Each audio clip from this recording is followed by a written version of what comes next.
Hello student, welcome back to my channel. तो जैसा कि आपको उस दिन फ्लावर के बारे में बताया गया था, एक एंजियोस्पर्मिक प्लांट्स में अगर देखा जाए तो एक पुष्प के 4 भाग होते हैं, बाह्य दल पुंज, पुंबंग और जायांग, जिसे हम सेपल, पेटल, एंड्रोसियम और गैनोसियम के नाम से जाना जाता है। और उस दिन ये भी डिस्कस किया गया था कि जो फ्लावर होता है, फ्लावर का जो आगे का भाग होता है वो आपका एंड्रोसियम होता है, और जस्ट नीचे का जो पार्ट होता है वो आपका क्या होता है, गैनोसियम होता है। एंड्रोसियम के जस्ट ऊपर आप देखेंगे तो स्टामेन पाया जाता है। स्टामेन के ग्रुप को, यानी कि group of stamen is called androecium. ठीक है, जस्ट नीचे आप आ रहे तो आपका क्या नाम है, ओवरी मिल रहा है, ओवरी के अंदर आपका ओव्यूल है। ये पूरा पार्ट आपका कार्पेल और पिस्टल के नाम से जाना जाता है, जिसे हम गाइनोसियम कहते हैं। ठीक है, आगे उस दिन थोड़ा सा ये भी देखा गया था कि एंथर को हम काटे थे। ठीक है, एंथर को काटा गया था तो आपको कुछ इस तरह का संरचना देखने को मिला था। ये आपका एंथर था। ठीक है, ये आपका एंथर है, जिसे हम क्या कहते हैं, ये स्टामेन है। ठीक है, स्टामेन है आपका क्या है, पुंकेसर है। ठीक है, इस पुंकेसर के 2 पार्ट हैं, एक आपका एंथर है और दूसरा आपका क्या है, फिलामेंट है। ये उस दिन पढ़ा गया था, ऊपर वाला आपका एंथर, नीचे वाला फिलामेंट। एंथर को हम परागकोश कहते हैं, फिलामेंट को हम पुंतंतु के नाम से जानते हैं। ठीक है, ये दोनों मिलकर आपका स्टेमेन बनाता है, और स्टेमेन आपका किसका पार्ट है, आपका मेल का पार्ट है, मेल का पार्ट है। ठीक है, अब देखो आगे क्या किए थे उस दिन, आगे हम इसको काटे थे, ट्रांसवर्स सेक्शन काटे थे इस तरह। ठीक है, जब ट्रांसवर्स सेक्शन काटे थे तो इसका स्ट्रक्चर कुछ अलग तरह से देखने को मिला था। वो स्ट्रक्चर अभी पढ़ने से पहले अभी हम देख लेते हैं कि इस स्टामेन में होता क्या है। तो ये जो स्टामेन है, इस स्टामेन में अगर देखा जाएगा तो छोटे छोटे आपके पॉलिन ग्रेन होते हैं, जिसे हम परागकण कहते हैं। क्या होता है, पॉलिन ग्रेन। ये पॉलिन ग्रेन इसके अंदर बनता है, किसके अंदर, इस एंथर के अंदर। ठीक है, आने वाले समय में क्या होता है कि जब ये परिपक्व रूप से आपका परागकोश का जब निर्माण हो जाता है तो इसके अंदर भी पॉलिन ग्रेन का भी डेवलपमेंट हो जाता है। तो जब पॉलिन ग्रेन अच्छे तरीके से उसका निर्माण हो जाता है तो वो पॉलिन ग्रेन क्या होता है, परागकोश के माध्यम से बाहर निकल जाता है। और निकलेगा कैसे, ये इसकी दीवार है, ये इसकी दीवार, ये दीवार क्या हो जाएगी, रप्चर हो जाएगी। जब रप्चर होगा तभी तो निकलेगा परागकण। और निकल कब रहा है, जब वो पूरी तरह से मेच्योर हो जाएगा तब, वातावरण के अनुसार। ठीक है ना, वातावरण के अनुसार जो अपने आप को अच्छे तरीके से अनुकूलित कर लेगा। एक समय ऐसा आएगा कि वो पूर्ण रूप से मेच्योर हो जाएगा, और मेच्योर के बाद क्या होगा, धीरे से उसका जो मेल गमीट है वो बाहर निकलेगा। और बाहर निकलने के बाद कहाँ पे आ रहा है, मादा के वर्तिकाग्र पे आ रहा है, जिसे स्टिग्मा कहा जा रहा है। यही आपका स्टिग्मा है। ये पार्ट जो था ये आपका स्टिग्मा है, और नीचे का आपका हिस्सा ओवरी है। तो यहाँ से ये पॉलिन ग्रेन जब निकलेगा तो कैसे आएगा, आपको उस दिन बताया गया था, हवा के माध्यम से, कीटों के माध्यम से, एनिमल के माध्यम से एक जगह से दूसरे जगह पे आते हैं। यानी कि पॉलिन ग्रेन पराग जब एक जगह से दूसरे जगह पे आते हैं, हवा के माध्यम से, वायु के माध्यम से, कीटों के माध्यम से, जंतु के माध्यम से, तो ये जो प्रक्रिया होती है आपका पॉलिनेशन होता है, जिसे हम परागण की क्रिया कहते हैं। और परागण की क्रिया के पश्चात क्या होता है, आपका जो पॉलिन ग्रेन है वो आपके मादा के, यानी कि जो फीमेल का पार्ट है, फीमेल पार्ट के ये स्टिग्मा पे आकर गिरता है। जब स्टिग्मा पे आकर गिरेगा तो यहीं से ये पॉलिन ग्रेन के अंदर से ट्यूब निकलेगी, और इस ट्यूब से होते हुए जो मेल गेमिट है, मेल गेमिट, ये मेल गेमिट होते हुए मादा के बीजांड तक पहुंचेगा, जिसे हम ओव्यूल कहते हैं। और जब बीजांड तक पहुंच जाएगा तो वहां पे फर्टिलाइजेशन की क्रिया होगी, और फर्टिलाइजेशन के बाद आपका जायगोट बनेगा, जायगोट के बाद आपका एम्ब्रियो बनेगा, और एम्ब्रियो के बाद क्या होता है, आने वाले समय में एक छोटा सा आप बीज के अंदर देखेंगे तो न्यू बेबी प्लांट का डेवलपमेंट हो जाता है। अब वो छोटे से बीज को फिर से आप उसे इन्वायरमेंट में अच्छे तरीके से रखिए, उसे हवा दीजिए, उसे पानी दीजिए, उसे खाद वगैरह दीजिए, फर्टिलाइजर वगैरह देंगे तो एक समय में क्या होता है, वो जो आपका छोटा सा सीड था वो जर्मिनेट कर जाएगा, और आने वाले समय में एक पौधा बन जाएगा, और वही पौधा फिर आपको क्या देगा, फल देगा। तो ये एक सर्कल है। ठीक है, ये नेचर में क्या हो रहा है, ये सर्कल चलता रहता है। आपको बताया गया था उस दिन क्या है, प्रत्येक जीव अपनी जाति को बनाए रखने के लिए अपने जैसे स्पीसीज को पैदा करता है। जाहिर सी बात है, जब तक वो इंसान, जब तक वो जीव अपने जैसे स्पीसीज को इस दुनिया में लाएगा नहीं, तब तक ये पीढ़ी, जनरेशन या उसकी जाति आगे बढ़ेगी ही नहीं। और बढ़ेगा नहीं तो क्या होगा, वो विलुप्त हो जाएगी, उसकी पीढ़ी, उसकी जो जाति है वहीं समाप्त हो जाएगी। ठीक है, तो आगे देखिए, आज हम एंथर पढ़ेंगे, टीएस ऑफ एंथर। ठीक है, इसको हम हटा देते हैं, टीएस ऑफ एंथर देखा जाएगा।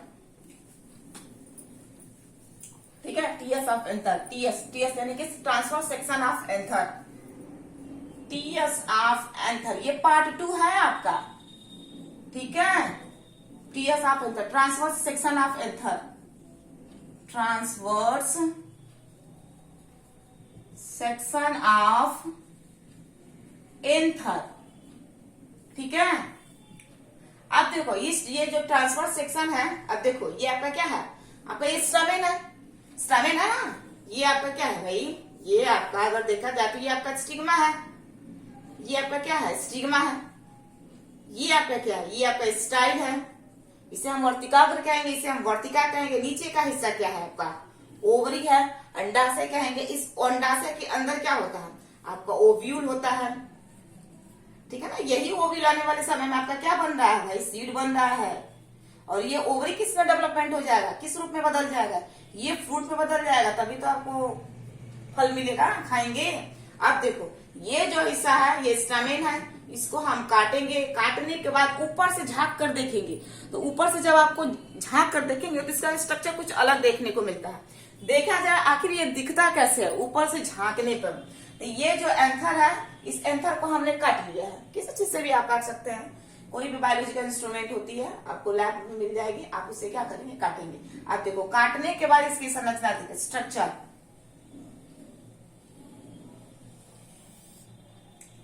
ये आपको कुछ इस तरह का दिखाई देगा। देखो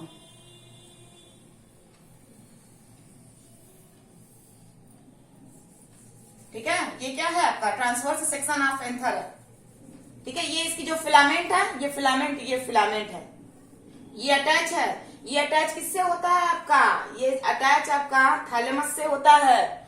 ठीक है, किसी किसी में अगर देखा जाए तो ये आपका स्टामेन जो है पेटल से भी कहीं कहीं जुड़ा होता है, और कहीं कहीं देखा जाएगा ये आपका थैलेमस से जुड़ा होता है। अगर देखा जाए स्ट्रक्चर इसका, मान लो ये आपका जो हिस्सा है, नीचे वाला हिस्सा आपका थैलेमस है, तो कहीं कहीं क्या होता है, थैलेमस से जुड़ा होता है कौन, आपका स्टामेन। और बीच में आपकी क्या होती है, बीच में आपका गाइनोसियम का पार्ट होता है। ठीक है, ये होता है किसी किसी में इस तरह। तो ये यहाँ पे ये क्या है, ये जो स्टामेन है वो किससे अटैच है, यहाँ पे थैलेमस से अटैच है, पुष्पासन से अटैच होता है, किसी किसी में ये थैलेमस से अटैच होता है, लेकिन किसी किसी में अगर स्टामेन देखा जाए तो वो पेटल से अटैच होता है। अगर मान लो ये आपका थैलेमस है, सपोज दैट मान लो ये आपका थैलेमस है, और थैलेमस के ऊपर क्या होता है, थैलेमस के ऊपर अगर देखा जाए तो ये पंखुड़ियां होती हैं, थैलेमस के ऊपर आपको क्या मिलेगा, पंखुड़ियां मिलेंगी। तो किसी किसी पंखुड़ी में क्या होता है, ये पेटल से जुड़ा होता है कौन, आपका स्टामेन। ठीक है, तो जरूरी थोड़े कि आपका थैलेमस से जुड़ा रहेगा। ठीक है, वो वैरी करता है कि वो फ्लावर कैसा है। ठीक है, तो कुछ इस तरह का होता है डायग्राम। आप ध्यान से देखिए, आप ध्यान से देखेंगे तो कुछ और इसमें स्ट्रक्चर देखने को मिलेगा। ये आपका फिलामेंट हो गया, ये वाला हिस्सा आपका फिलामेंट हो गया। ठीक है, ये आपका क्या हो गया, ये फिलामेंट हो गया, ये आपका एंथर। और आपको बताया गया था कि एक एंथर के दो लोब होते हैं, इसलिए एंथर को बाइलोब्ड के नाम से जाना जाता है। एंथर यानी कि ये वाला हिस्सा आपका क्या है, एंथर है। इस एंथर के कितने लोब है, दो लोब है, एक लोब और ये दूसरा लोब, इसलिए इस एंथर को बाइलोब्ड कहा जाता है। बाइलोब्ड का मतलब ये द्विपालित है, दो हिस्से हैं इसके, और प्रत्येक लोब में कितने थीका होते हैं, दो थीका होती है, एक ऊपर एक नीचे, एक ऊपर और एक नीचे, प्रत्येक में की बात की जाती है, एवरी लोब की बात की जा रही है। तो एक लोब में दो थीका और एक लोब में दो थीका, तो टोटल कितना थीका हो गया आपके, चार थीका बन गया ना। तो अब ये चारों जो थीका है यहाँ पे आपको देखने को मिलेगा। ठीक है, और इसके बीच का जो हिस्सा होता है उसे हम क्या कहते हैं, उसे आप क्या कहेंगे, इसे हम कनेक्टिव टिश्यू कहते हैं। कनेक्टिव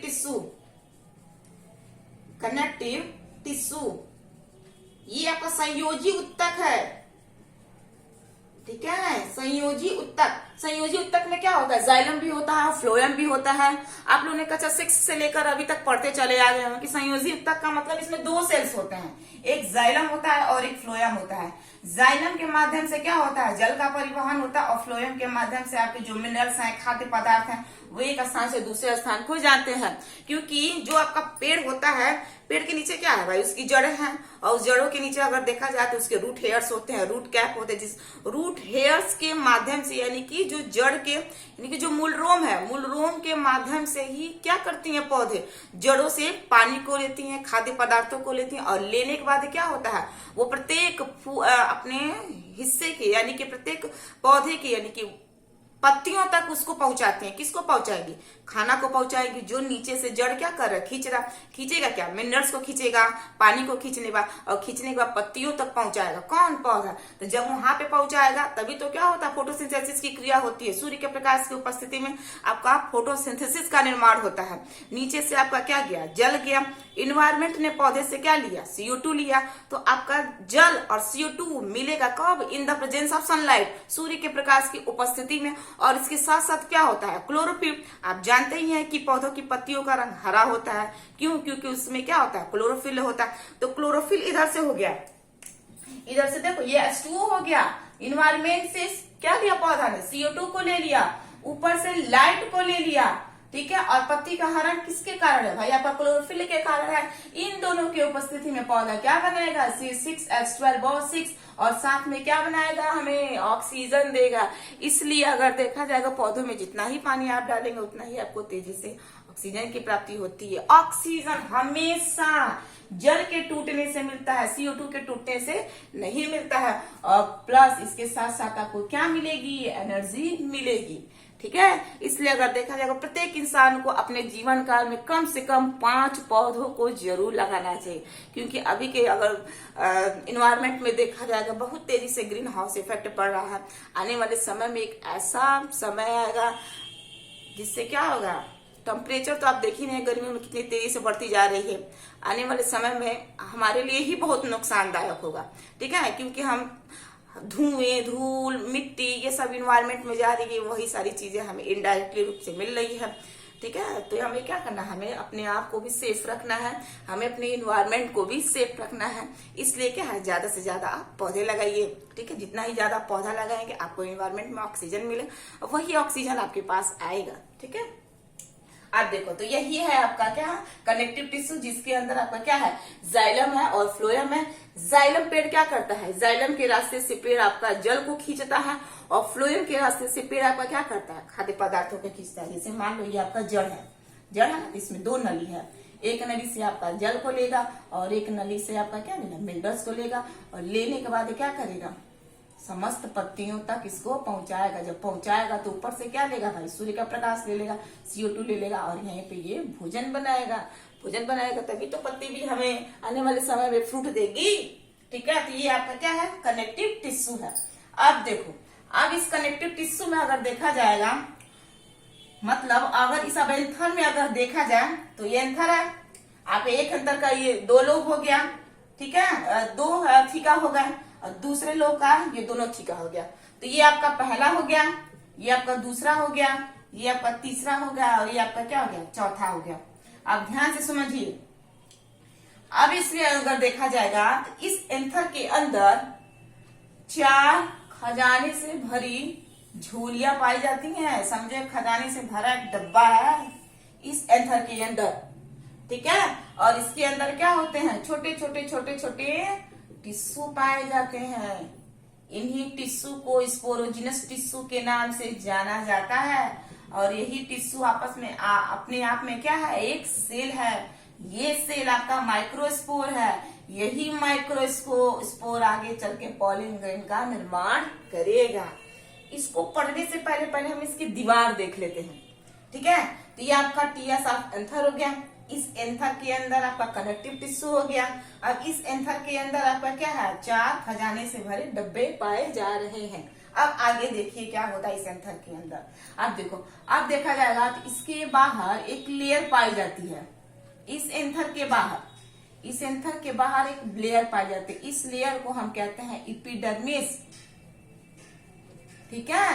अब इस एपिडर्मिस के नीचे अगर देखेंगे तो एक और दीवार पाई जाती है, ठीक है। इस दीवार को हम कहते हैं एंडोथीसियम, ठीक है। ये रप्चर हो जाता है। आने वाले समय में क्या होता है? ये सूख हो जाता है, रप्चर होगा। जब रप्चर होगा तभी आराम से क्या होगा? ये पॉलन ग्रेन बाहर रिलीज होगा तभी वो स्टिग्मा तक पहुंचेगा, ठीक है। तो ये आपका क्या है? एंडोथीसियम है। अब इस एंडोथीसियम के अंदर देखेंगे तो 3 से 4 लेयर एक और पाई जाती है। 3 से 4 लेयर, ये तो 3 से जो 4 लेयर पाई जा रही है इस एंथर के अंदर, इसे हम मिडिल लेयर कहेंगे। Middle layer. ठीक है, अब इस मिडिल लेयर के जस्ट अंदर आप देखेंगे तो एक और आपका लेयर पाया जा रहा है जो आपके माइक्रोस्पोरेंजियम को चारों तरफ से घेरे रखा है। ये जो खजाने से भरा डब्बा है इसको हम माइक्रोस्पोरेंजियम कहते हैं। खजाने से जो भरा डब्बा है आपका क्या है, माइक्रोस्पोरेंजियम है, परागधानी है, माइक्रोस्पोरेंजियम। ये जो है डब्बा, चार डब्बा, ठीक है, माइक्रोस्पोरेंजियम है। इस माइक्रोस्पोरेंजियम के अंदर अगर ये बाहर जो दीवार है ये क्या है आपका, टेपेटम है। और यही टेपेटम क्या करता है, नरिशमेंट का काम करता है। मतलब जब इसको खाना का जरूरत होता है ना, तो जब खाना खाएगा तभी तो डेवलप करेगा। जब इसको खाने की जरूरत होती है तो ये किससे ले लेता है, ये टेपेटम से ले लेता है। इस टेपेटम के अंदर अगर देखा जाएगा 1 से 2 क्या होता है, केंद्रक पाया जाता है, न्यूक्लियस पाया जाता है, बड़ा सा साइटोप्लाज्म होता है। और क्या करता है, अपने अंदर खूब सारा खाना बनाता है। कौन खाना बना रहा है, ये आपका टेपेटम। और यही टेपेटम से खींच लेता है कौन, ये जो स्पोरोजिनस टिश्यू है, जो सेल है, ये जो माइक्रोस्पोरेंजियम के अंदर खूब सारा भरे पड़े हैं, यही खींच लेता है। किससे खींच लेता है, आपका टेपेटम से। ठीक है, क्योंकि टेपेटम नरिशमेंट का काम करता है। जैसे अगर देखा जाएगा हम ह्यूमंस में सेक्सुअल रिप्रोडक्शन इन मेल में अगर देखा जाए तो मेल में क्या होता है भाई, टेस्टिस होता है। और टेस्टिस के अंदर किसका निर्माण होता है, आपके स्पर्म का डेवलपमेंट होता है। और स्पर्म भी क्या होता है, जब टेस्टिस के अंदर बनता है तो उसको भी तो खाना चाहिए ना भाई, उसको भी नरिशमेंट पोषण मिलेगा तभी तो वो तेजी से काम करेगा। तो वहां पे उसको भोजन देने का काम कौन कर रहा था, आपका सर्टोली सेल्स। सर्टोली सेल्स होती है, ये सर्टोली सेल्स क्या करते हैं, शुक्राणु को भोजन देते हैं। और सर्टोली सेल्स के अंदर क्या होता है, ग्लूकोज होता है, फ्रक्टोज होता है। ग्लूकोज फ्रक्टोज खाकर ही शुक्राणु तेजी से वजाइना के थ्रू आपके फेलोपियन ट्यूब तक पहुंचता है। ठीक है, क्योंकि वो एनर्जी लेगा तभी तो वो अपना काम करेगा। तो सेम यहाँ भी आपका क्या है, ये जो सेल्स हैं, प्रत्येक सेल जो माइक्रोस्पोर अपने आप में है, वही माइक्रोस्पोर किसमें बदलेंगे आने वाले समय में, मेल गैमीट में बदलेंगे। तो जो मेल गैमीट बन रहा है, यानी कि जो मेल हिस्सा ये बन रहा है, इसको भी तो खाना चाहिए ना। तो ये खाना देगा कौन, ये टेपेटम दे रहा। वहां पर स्पर्म को कौन दे रहा था, आपका सर्टोली सेल्स दे रही थी। ठीक है, तो ये आपका टेपेटम हो गया। ठीक है, तो इसकी 3 दीवारें हो गई। एक दीवार आपकी एपिडर्मिस हो गई, उसके अंदर की जो दीवार आपकी एंडोथीसियम हो गई, उसके अंदर की दीवार आपकी मिडिल लेयर हो गई, और सबसे अंदर की दीवार आपकी क्या हो गई, टेपेटम हो गई। ठीक है, इसको आप अच्छे से याद कर लेंगे। ये जो 4 खजाने से भरे डब्बे हैं, इसको हम क्या कह रहे हैं, माइक्रोस्पोरेंजियम कह रहे हैं। अब इस माइक्रोस्पोरेंजियम के अंदर देखा जाएगा ये जो छोटे छोटे हैं आपके टिश्यू, इसे हम क्या कहेंगे, स्पोरोजिनस टिश्यू। स्पोरोजिनस टिश्यू, ये स्पोरोजिनस टिश्यू है। इस स्पोरोजिनस टिश्यू को हम पीएमसी भी कहते हैं, या तो हम इसे एमएमसी भी कहते हैं। पीएमसी का मतलब है प्राइमरी माइक्रोस्पोर सेल्स या प्राइमरी मदर सेल्स। दूसरा है ये एमएमसी का मतलब माइक्रोस्पोर मदर सेल्स। ठीक है, ये अपने आप में क्या है, ये मातृकोशिका है। प्रत्येक यानी एक एक की बात कर रहा है। ये जो एक एक छोटे छोटे ये सेल्स हैं, सेल मिलके जो आपके टिश्यू बना है, ये एक एक टिश्यू की, ये एक एक सेल्स की बात कर रही है। ये एक एक सेल, ये एक सेल को अगर आप बाहर निकालेंगे तो उसे हम प्राइमरी मदर सेल कहेंगे या माइक्रोस्पोर मदर सेल कहेंगे। ठीक है, अब ध्यान से देखिए, इसको आप स्क्रीनशॉट कर लीजिए। अब ध्यान से देखिएगा, इसमें क्या होगा, एक हिस्से को हम निकाल ले रहे हैं। यहाँ पे ये इतना हिस्सा हो गया ना, ये सब में पाया जाएगा। यहाँ भी आपका ये तीनों लेयर होंगे, यहाँ भी ये तीनों लेयर होंगे, यहाँ भी तीनों लेयर होंगे। अब इसके एक हिस्से को हम उठा के स्टडी करेंगे। थोड़ा ध्यान से देखिएगा, एक हिस्से को, ये वाला मान लो एक डब्बा हमने अब उठा लिया। अब हम देखेंगे कि ये बड़ा कैसे हो रहा है। ठीक है, ध्यान से देखिएगा। इसमें ये मान लो यही है आपका माइक्रोस्पोरेंजियम। ठीक है, ये आपके चारों तरफ इसकी जो दीवार है आपकी टेपेटम है। ये आपकी क्या है, माइक्रोस्पोरेंजियम। ठीक है, और इसके अंदर ये जो छोटे छोटे हैं, ये आपके क्या है, सब स्पोरोजिनस टिश्यू हैं। Sporogenous tissue. ठीक है, अब इस स्पोरोजिनस टिश्यू को हम क्या कह रहे हैं, एमएमसी कह रहे हैं, माइक्रोस्पोर मदर से, या आप इसे हम क्या कह सकते हैं, प्राइमरी माइक्रोस्पोर सेल्स। ठीक है, अब हम एक हिस्से को उठा लें। ये प्रत्येक की बात कर रहा है, एवरी माइक्रोस्पोर्स की बात कर रहा है। ये एक एक हिस्से को, ये एक हिस्से को हम उठाते हैं। एक हिस्से को मान लो यहाँ पे ये जो माइक्रोस्पोर है, ये जो आपका माइक्रोस्पोर है हमने उठा लिया। ये वाला एक माइक्रोस्पोर, ये भाई अपने आप में सेल है ना, सेल मिलकर टिश्यू बनाते हैं, टिश्यू मिलकर टिश्यू सिस्टम बनते हैं, टिश्यू सिस्टम मिलकर आर्गन बनते हैं, और आर्गन मिलकर आर्गन सिस्टम बनते हैं। और आने वाले समय में क्या होता है, सारे के सारे आर्गन सिस्टम मिलकर एक ह्यूमन का डेवलपमेंट होता है। हम जैसे एक जीवधारी का, चाहे हम हो, चाहे एनिमल हो, चाहे कोई भी हो, छोटा से छोटा प्राणी हो या बड़े से बड़ा प्राणी, सबका निर्माण एक छोटी सी कोशिका से ही हुआ है। किसी का शरीर छोटा होता है तो उसमें 1000 से लेके कुछ 5000 10,000 सेल्स पाई जाती है। हम लोग के अगर शरीर का अगर देखा जाए डेवलपमेंट कैसे है, तो आपके खरबों कोशिकाओं से मिलकर एक ह्यूमन का डेवलपमेंट होता है, एक विकास होता है। ठीक है, आप देखो हम एक हिस्से को उठा लिए। ये एक आपका क्या है, ये आपका एक माइक्रोस्पोर है। इस माइक्रोस्पोर को हम क्या कह रहे हैं, एमएमसी, या तो आप इसे हम क्या कहेंगे, पीएमसी, ये तो कहेंगे। और ये एमएमसी पीएमसी, ये जो माइक्रोस्पोर क्या है, ये आपका द्विगुणित है। ठीक है ना, द्विगुणित